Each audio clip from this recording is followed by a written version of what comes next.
I think, like many actors, I am a fairly shy person. In my private life, I don't meet many new people. Charlton Heston was a movie icon, a force to be reckoned with both in and out of the theater.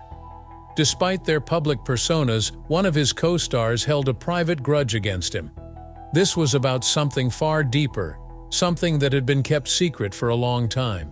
It had nothing to do with fame or skill. A man who is loved by millions might perhaps have someone harboring a secret hatred for him. You won't believe what you hear when you hear the truth.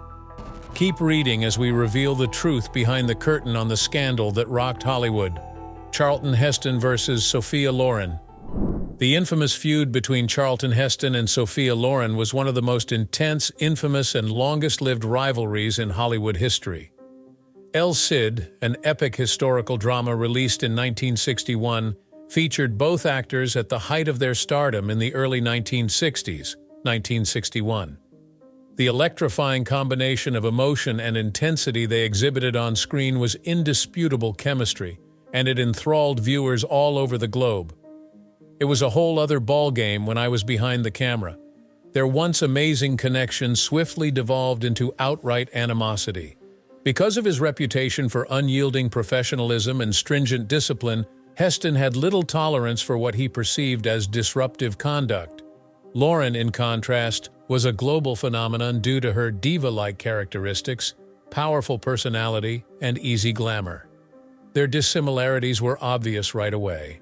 Subtle confrontations and heated exchanges emerged as early signs of the underlying tension, but the situation quickly escalated into full-scale fighting. What, therefore, was the origin of this long-simmering hostility? Some said it was the little things, like Loren's infamous garlic habit, which Heston despised, that caused problems during production of romantic sequences. Some others brought up the fact that she was chronically late, which went against Heston's strict standards of discipline and timeliness. However, rumors circulating in Hollywood hinted to something far more sinister, possibly an unsaid insult, treachery, or an ongoing power struggle that neither could overcome. Years later, Heston made his sentiments quite apparent in an unfiltered moment since the issue got so bad. He was recognized for his composed personality and strong moral compass. Thus, his famous comment, "I'd rather stick needles in my eyes than work with her again," was significant. But this dispute affected more than just the two performers. It marked a turning point that demonstrated the widening gap between traditional Hollywood professionalism and the new age of celebrity power, when public perception and influence frequently trumped precedent. Additionally, it demonstrated how easily handcrafted illusions may obfuscate the raw realities of interpersonal strife, highlighting the precarious nature of on-screen magic.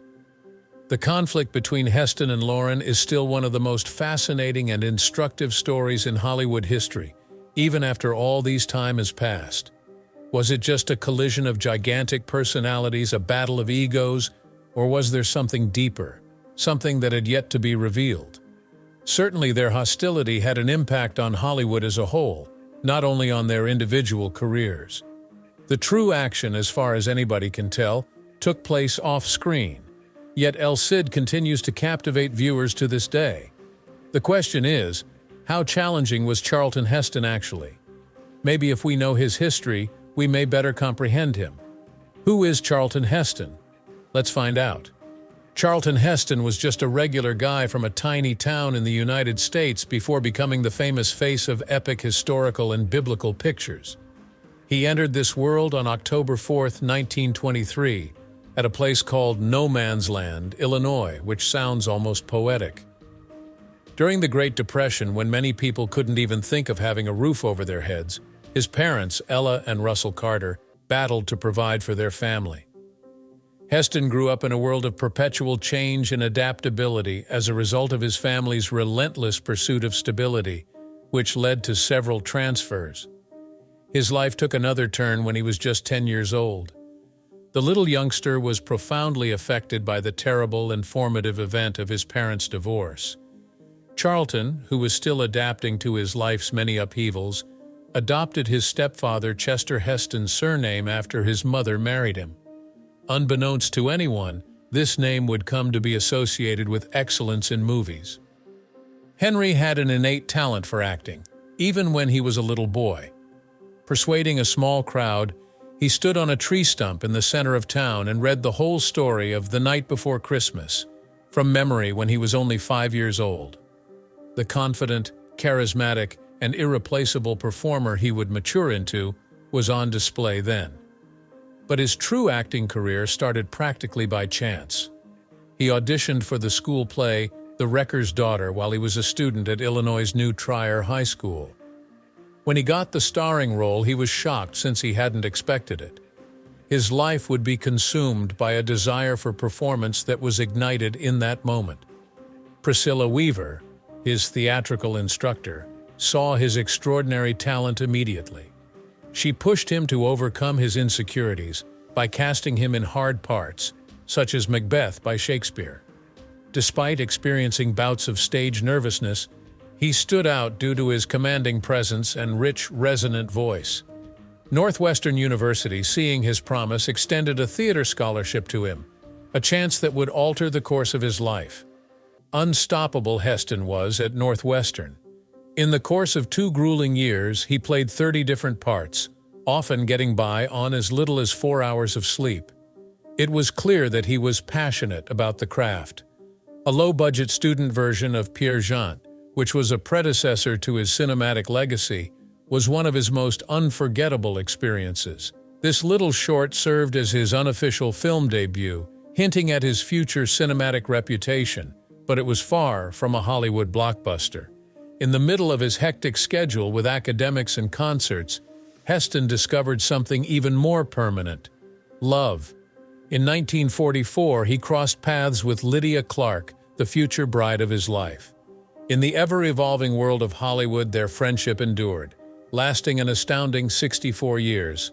A defining characteristic of his career and personal life, his unwavering commitment would eventually be pivotal in an infamous conflict with the famed Sophia Loren. Charlton Heston made a decision that would change his life in 1944, when World War II was raging throughout the globe. He put his aspirations on hold to serve his nation. He underwent extensive training to become a radio operator and gunner for the powerful B-25 bombers after enlisting in the Army Air Forces. As part of his mission, he was sent to the Enewetak Islands, which are among the harshest locations on the planet. Not only did he confront the enemy there, but he also confronted the crushing loneliness that tried the mettle of every soldier in the face of dreadful cold and unrelenting isolation. A lonely, unpopulated island was the site of Heston's plane's emergency landing on a particular mission. There was nothing but ice and uncertainty around him for 3 days, while he and his crew were stuck. Instead of giving in to his fears and despair, Heston resorted to Shakespeare, a source of stability in his life. In spite of the danger, he spent those terrifying days memorizing Shakespeare's works, demonstrating that his love of storytelling and performing was unwavering. The struggle to establish a career in the cruel and unforgiving acting industry. Without a reliable source of income, they uprooted their lives and settled into a cramped apartment in Hell's Kitchen in New York City. Working as artist models allowed them to make ends meet as they followed their artistic dreams, but they would soon see the reward of their persistence. When Antony and Cleopatra was revived on Broadway in 1947, Heston was cast as the lead. His dominant theatrical presence was noticeable despite his little role.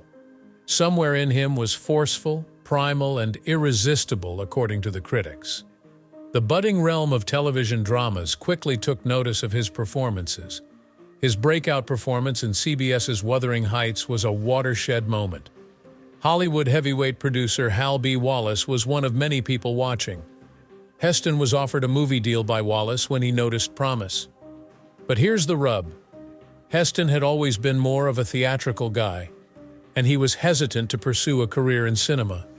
At some point, he made up his mind to try it out.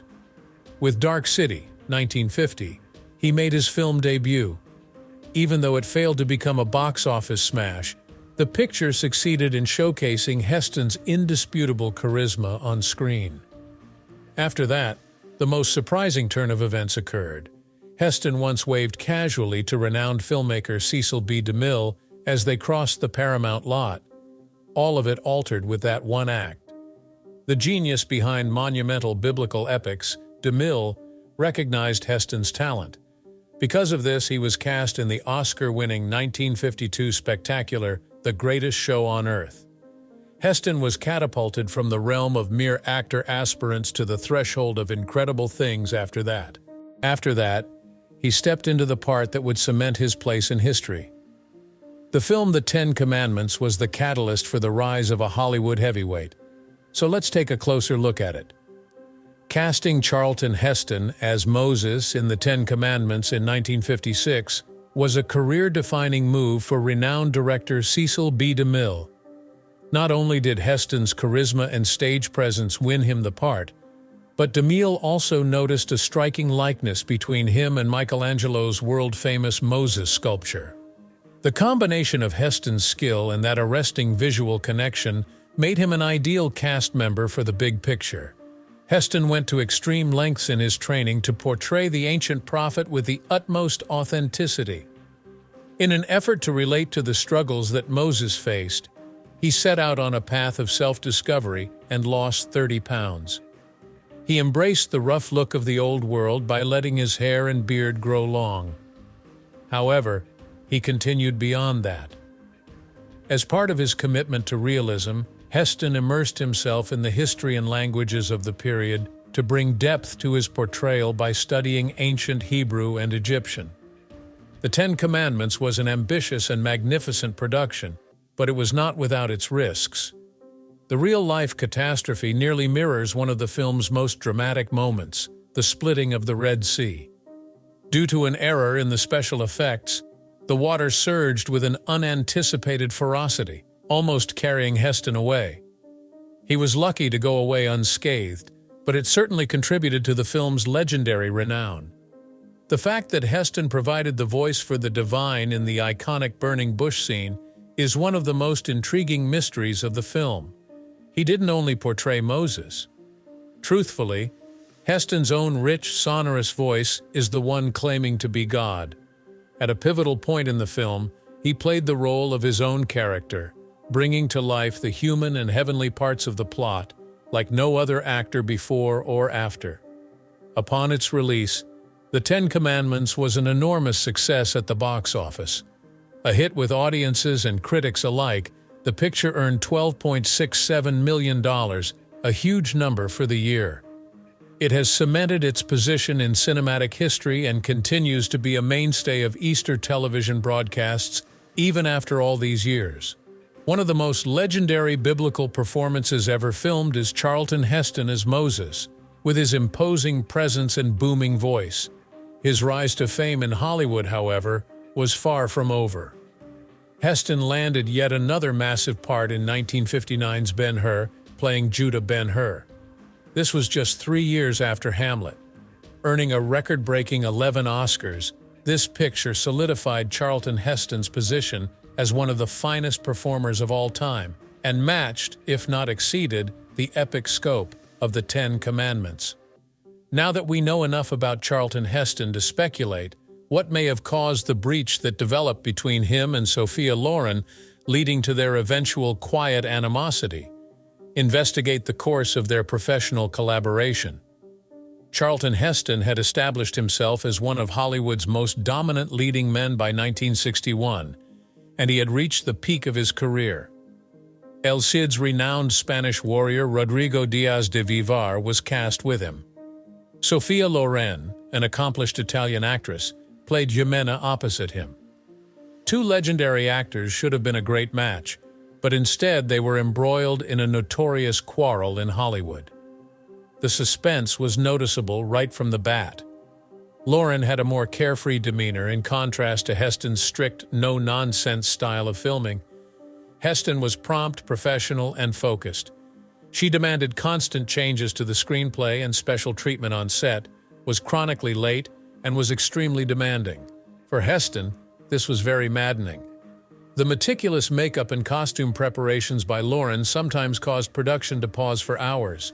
The last straw was her record-setting 4-hour tardiness to the set on December 3, 1960. His anger was evident in his diary entry where he slammed Sophia's tardiness, calling it downright disrespectful, and adding that it wasn't the only problem. The issue of her breath was another consideration. Lauren, a loyal Italian, never shied away from indulging in his love of hearty dishes flavored with garlic. Unfortunately, this meant that Heston had to deal with what he subsequently referred to as pizza breath whenever they recorded intimate or romantic sequences. The stench was so strong that he allegedly needed a body double for close-ups. But what Heston perceived as complete betrayal was what really destroyed any possibility of professional unity. Lauren had portions of the screenplay altered, changing crucial sequences and character dynamics without his awareness. His wrath reached no limits when Heston learned of the alterations. He would not even look her in the eyes when they were filming because he was so furious. Their hatred was palpable by the time El Cid made its London premiere on December 6, 1961. They were coerced into doing advertising shots together, but they avoided eye contact and acted coldly, masking their genuine emotions. There was no way that we could work together again. Heston famously said, "I'd rather stick needles in my eyes," when asked about future roles with Lauren. Lauren, on the other hand, reflected on the experience with a measured wisdom. Every film teaches you something. Sometimes the lesson is about acting. Sometimes it's about yourself. Despite the fact that both actors went on to have incredible careers, their feud became one of the most memorable clashes in Hollywood, a dramatic rivalry between two titans, forever engraved in film history. Sophia Loren's quiet animosity for Charlton Heston begs the question, what else might have caused this? Might it have been his leanings and opinions on politics? Investigating his political activities in depth is what we should do next. Some movie stars do much more than simply provide entertainment. They establish formidable personas on screen that have an impact in the real world. Famous conservatives like Clint Eastwood, Jimmy Stewart, and John Wayne became icons for resiliency and strength. Meanwhile, actors like Gregory Peck, Sidney Poitier, and George Clooney embodied thoughtfulness and compassion, winning admiration from liberals. Yet no Hollywood figure intertwined their cinematic image with their real-world activism as seamlessly and for as long as Charlton Heston. Unlike Eastwood, who briefly entered politics as the mayor of Carmel, California, Heston never ran for office. Yet his on-screen persona gave weight to his political causes in ways few could match. His legendary roles as Moses, John the Baptist, and Ben-Hur forged an almost biblical aura around him. To many, he wasn't just a movie star, he was a moral compass. This perception was so strong that in 1979, during a heated community debate, one woman famously asked, "How can you go against what Moses says?" However, Heston's activism wasn't always conservative. In the 1960s, he was a dedicated liberal, marching for civil rights alongside Dr. Martin Luther King Jr. In 1963, he even led the Hollywood delegation at the March on Washington, where his presence helped make the movement more palatable to Middle America. Yet by the 1970s, as his views on issues like Vietnam shifted, he aligned with the Republican Party, campaigning for Nixon and later Ronald Reagan. As his acting career slowed, Heston remained a force in public life, taking on liberal heavyweights like Paul Newman in televised debates in the late 1990s, and even becoming the face of the National Rifle Association, helping swell its membership and influence elections. Even in death, his legacy remains larger than life, forever Moses in the eyes of his admirers. With his strict nature, Heston might have had challenges with a few other colleagues as well. One notable encounter was with Ava Gardner, a difficult co-star whose presence on set brought chaos. 55 Days at Peking was envisioned as a grand historical spectacle, a sweeping epic that would bring to life the dramatic siege of foreign embassies during the Boxer Rebellion in China. The film promised action, romance, and historical intrigue. However, From the very first day of filming in Spain on May 15, 1962, it became clear that this ambitious project was destined for chaos. What was meant to be a cinematic triumph quickly spiraled into a nightmare of clashing egos, extreme weather, and ever-growing financial disaster. Charlton Heston, the film's leading man, arrived on set eager to dive into his role. However, his enthusiasm was short-lived. Instead of a polished screenplay, he was handed a skeletal 140-page script, barely enough to structure a film of this magnitude. This was a troubling sign of what lay ahead. The following 17 weeks were a relentless storm of frustration, delays, and simmering tensions that threatened to tear the production apart. At the heart of much of the on-set drama was Ava Gardner, Heston's co-star. Glamorous yet famously temperamental, Gardner brought more than just star power, she brought unpredictability. Hoping to foster a sense of unity among the cast, she hosted an extravagant cocktail party at her Madrid apartment on June 2nd. For a brief moment, it seemed to work. Spirits were high and camaraderie was in the air. But the goodwill was fleeting. Just days later, Heston confided in his journal that his on-screen romance with Gardner felt hollow. The dialogue between them was so poorly written that delivering it felt like an ordeal. If working relationships were fraying, the relentless Madrid heat only made matters worse. With temperatures soaring past 100 degrees Fahrenheit, wearing heavy period costumes became unbearable. The heat drained energy, frayed tempers, and tested everyone's endurance. The tipping point came on July 3rd, when Gardner clashed bitterly with director Nicholas Ray in a dramatic display of fury. She stormed off the set, bringing filming to an abrupt halt for 4 excruciating hours. Beyond the interpersonal struggles, the film was hemorrhaging money.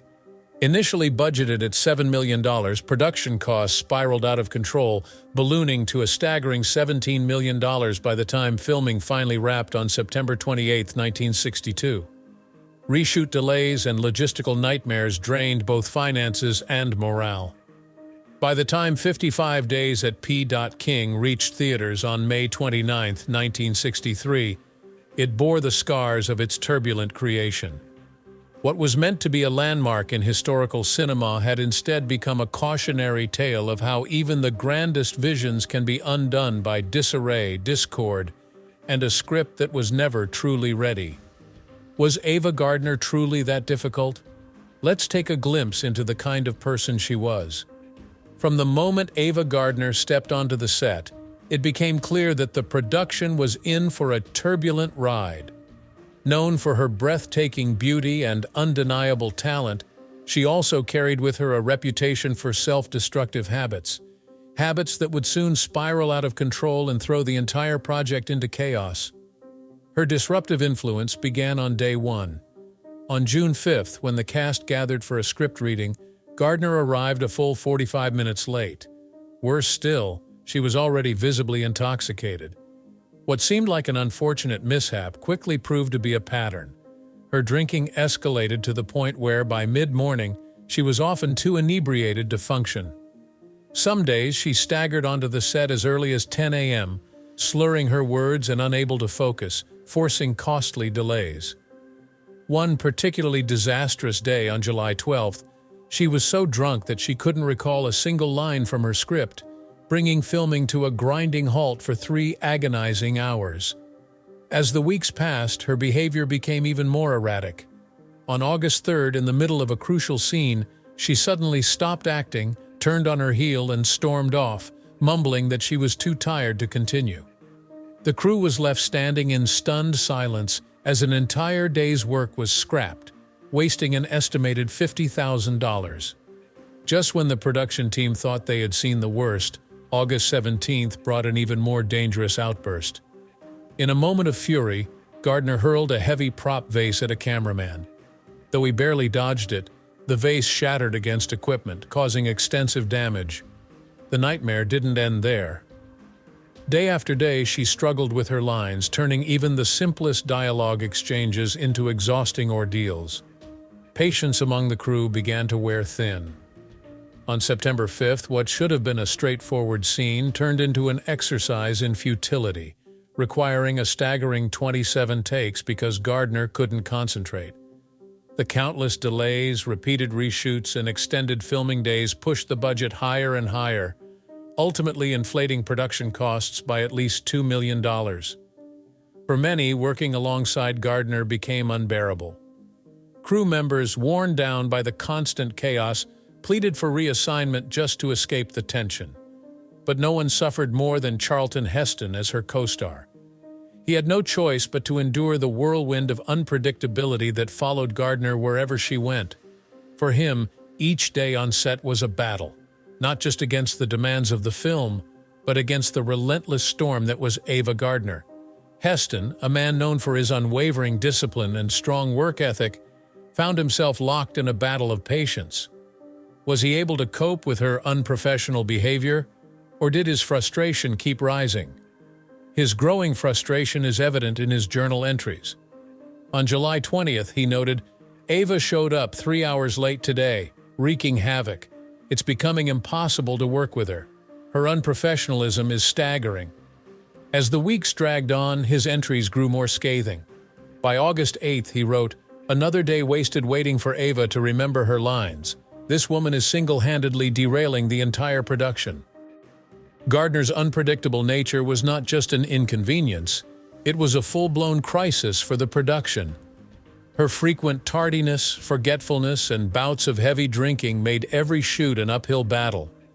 After the film's release, Heston no longer hid his true feelings. In a candid September 1963 interview with Photoplay magazine, he called working with Gardner the most difficult challenge of my career. He did not stop there.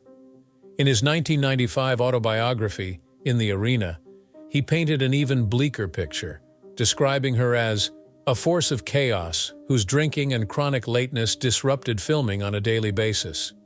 The tension reached its peak on August 25th, in what would become one of the most infamous incidents of the shoot. Gardner arrived visibly intoxicated, slurring her lines and barely able to stand upright.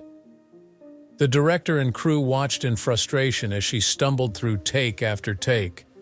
Then, without warning, she unleashed a furious tirade against everyone around her, berating the director and snapping at the crew. Heston, trying to salvage what was left of the day, stepped in only to become her next target. He later confessed, "It took every ounce of my professional restraint not to walk off the set then and there." Even years later, his disappointment in her never faded. Despite the turbulence, fate would not allow Heston and Gardner to part ways so easily. Their paths would cross again, more than a decade after their infamous clashes on the set of 55 Days at Peking. In 1974, the two found themselves working together once more in the disaster epic Earthquake. Given their history of hostility, many were stunned that Heston agreed to share the screen with Gardner again. But when a $60,000 paycheck was on the table, even old grudges had to take a back seat. At first, it seemed that time had softened the edges of their once volatile relationship.